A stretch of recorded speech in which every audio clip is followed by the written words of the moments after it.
In 1825, two empires, Britain and Russia, drew a line through uncharted wilderness, shaping Alaska's future and sparking a forgotten clash that could have redrawn North America. That border decision triggered a cascade of consequences: a wrecked fur economy, frantic negotiations in the dead of night, and an American purchase met with laughter. But how did a faded map line lead to one of history's richest real estate windfalls? The answer starts with imperial ambitions, a treaty few remember, and the astonishing twists that followed. British maps in the 1820s stretched westward with bold, unfinished lines, claiming forests and rivers that no one in London had ever seen. At the same time, Russian charts from St. Petersburg traced a new frontier along the Pacific, anchoring settlements like Novo-Archangelsk and scattering Orthodox chapels along the fog-bound coast. Both empires hunted the same prize: the fur-rich wilderness of the North Pacific, where sea otter pelts fetched fortunes in China and Europe. But the land between the Yukon and the coast was a blank space, claimed by both, controlled by neither. British Hudson's Bay Company traders pushed deeper each season, building posts on rivers that wound toward the Pacific, while Russian-American company ships patrolled the inlets, determined to keep rival flags at bay. The result was a patchwork of overlapping claims, where a single mountain or river might appear on two different maps, each shaded in the color of a different empire. Tension simmered as British and Russian expeditions crossed paths, sometimes just days or miles apart, each side wary of sparking an incident that could ignite a wider conflict. The stakes were more than lines on a map.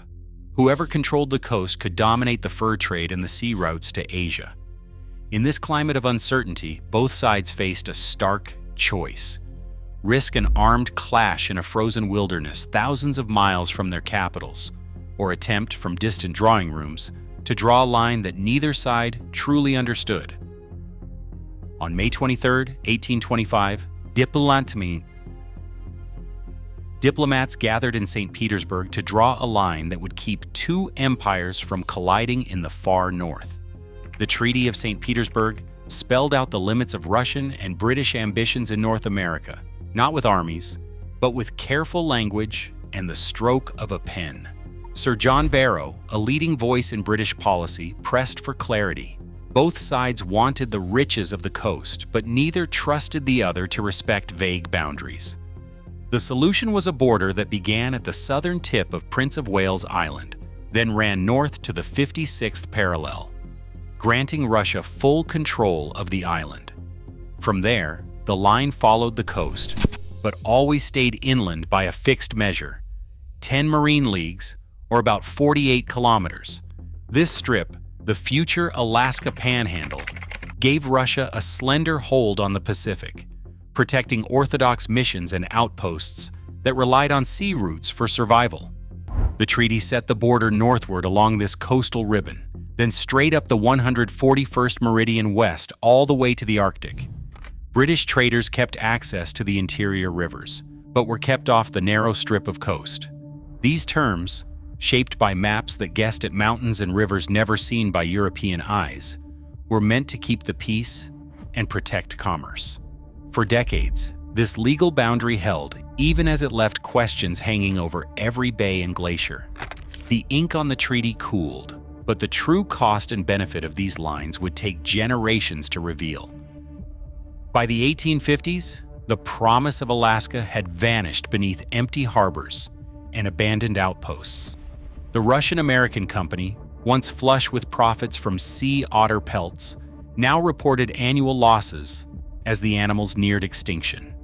Alexander Baranov's old letters, once filled with optimism about endless fur and new settlements, turned grim. He wrote of hunters returning empty-handed and villages left behind to the wind.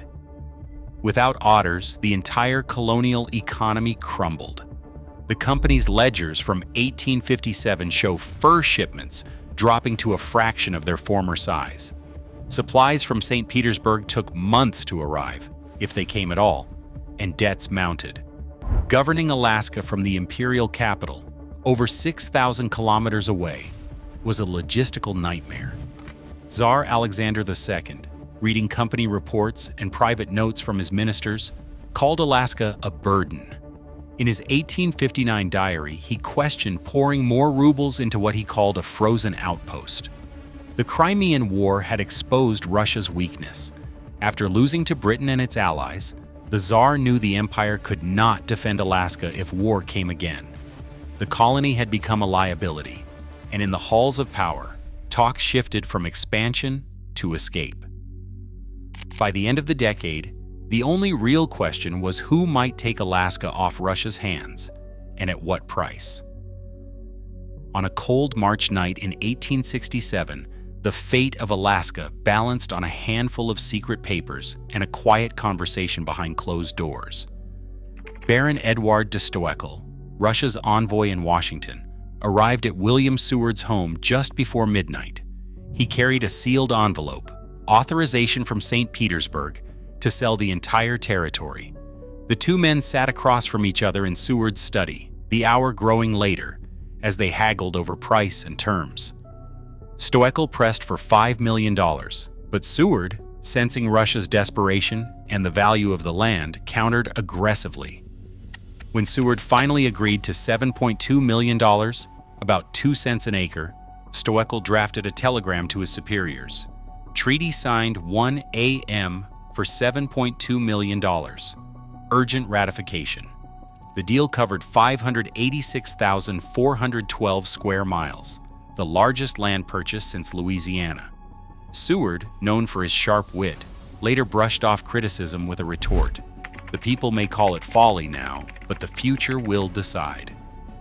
The ink was barely dry when news of the midnight bargain began to spread, setting off a storm in Congress that would test the limits of American imagination and political will.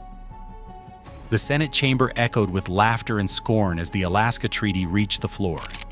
Newspapers ran with the story, splashing Harper's Weekly cartoons of shivering Americans huddled beside blocks of ice.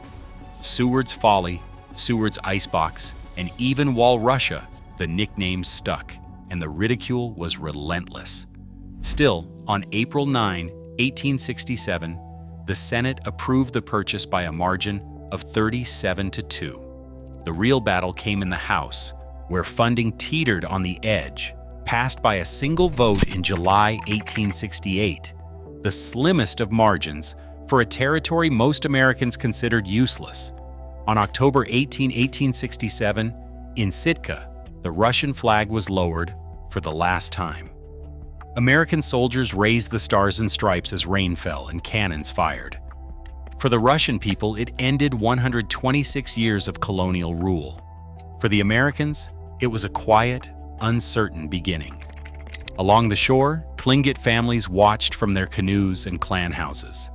Later, Tlingit historians would recall that the ceremony changed little for the land itself. The flags belonged to the outsiders, but the place remained Tlingit.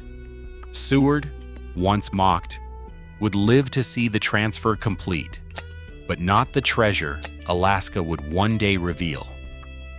Gold fever hit the North with a single headline in 1896. Gold discovered on the Klondike River. Within months, steamships jammed the harbors of Skagway and Dyea as tens of thousands of prospectors poured into Southeast Alaska, each chasing a fortune.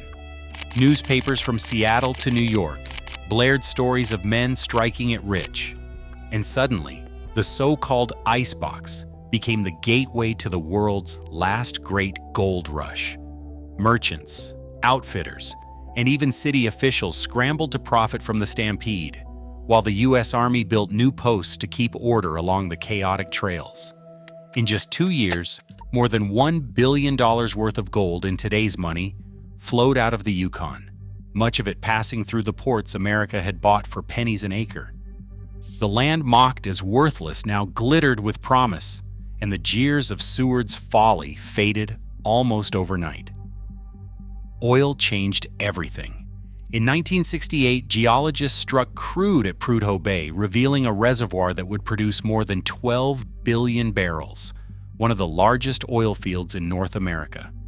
Tankers and pipelines soon carried Alaska's black gold to markets across the world.